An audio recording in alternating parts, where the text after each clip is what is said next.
Next है भारतीय उच्चायुक्त के पद का सृजन किस अधिनियम से हुआ? तो उच्चायुक्त के पद का सृजन कब हुआ था? भारत सरकार अधिनियम 1919 के अधिनियम से हुआ था। तो बी आंसर हो जाएगा इसका। ठीक है, नेक्स्ट है, अच्छा इसमें क्या है, भारत सरकार 1919 में भारत सचिव के कार्यभार को कम करने के लिए एक भारतीय उच्चायुक्त की नियुक्ति की गई। इसके कार्य भारत सरकार के लिए अस्त्र शस्त्रों और अन्य सामान खरीदना, ठेका देना, व्यापारिक हितों को देखना, इंग्लैंड में पढ़ने वाले भारतीय विद्यार्थियों की देखभाल करना इत्यादि है। उच्चायुक्त तो उसके सहायकों के वेतन का व्यय भारत के साधनों से होना था। ठीक है, नेक्स्ट है, भारत सरकार अधिनियम 1935 के मुख्य तत्वों में सम्मिलित थे। तो 35 में एक संघ का प्रावधान था, हाँ महासंघ का प्रावधान था। प्रांतों को स्वायत्त देना, प्रांतों में द्विशासन की प्रस्तावना और केंद्रीय विधायिका को संप्रभुता प्रदान करना। तो ऐसा कुछ नहीं था, इसमें केवल 1 और 2 सही होंगे। प्रांतों को स्वायत्तता देना, एक संघ का प्रावधान, ये 2 थे। ठीक है, और प्रांतों में द्विशासन की प्रस्तावना जो थी वो 1919 में द्विशासन का मिल गया था। ठीक है, 1935 के अधिनियम द्वारा सर्वप्रथम भारत में संघात्मक सरकार की स्थापना का प्रावधान किया गया था। इस संघ को ब्रिटिश भारतीय प्रांतों और कुछ भारतीय रियासतों जो संघ में शामिल होना चाहती थी को मिलाकर बनाया जाना था, लेकिन रियासतों की अनिच्छा के कारण यह संघ कभी नहीं बन पाया।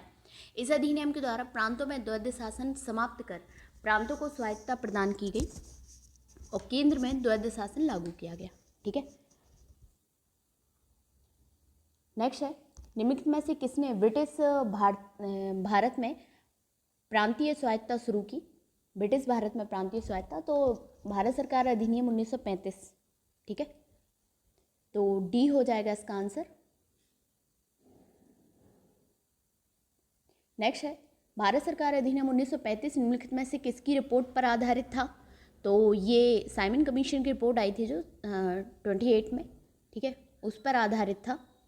भारत सरकार अधिनियम 1919 में यह प्रावधान था कि राजनीतिक परिस्थिति का प्रत्येक 10 वर्ष के पश्चात पुनरावलोकन किया जाए। वर्ष 1927 से ही यह प्रक्रिया प्रारंभ कर दी गई और साइमन आयोग नियुक्त किया गया। सर्वदलीय कॉन्फ्रेंस में नेहरू रिपोर्ट प्रस्तुत की। साइमन आयोग रिपोर्ट और गोलमेज सम्मेलनों अंग्रेज सरकार द्वारा प्रस्तुत श्वेत पत्र ये सभी 1935 के सरकार अधिनियम के आधार बने।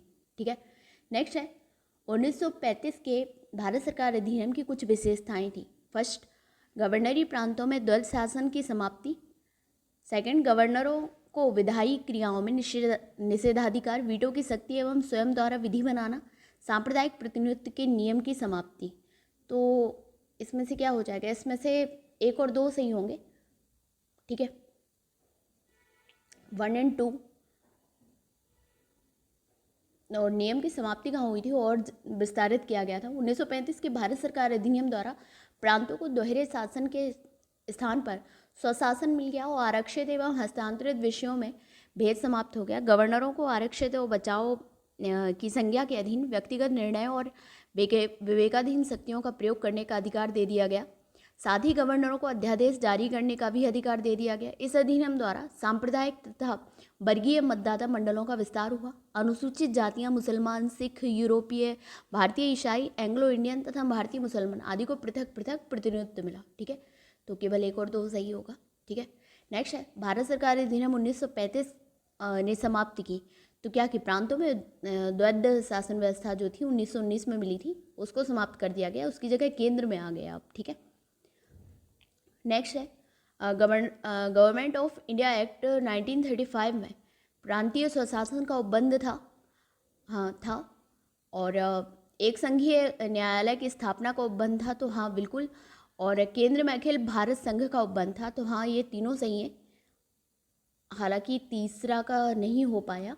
ठीक है, भारत का वर्तमान संवैधानिक ढांचा बहुत कुछ 1935 के अधिनियम पर आधारित है।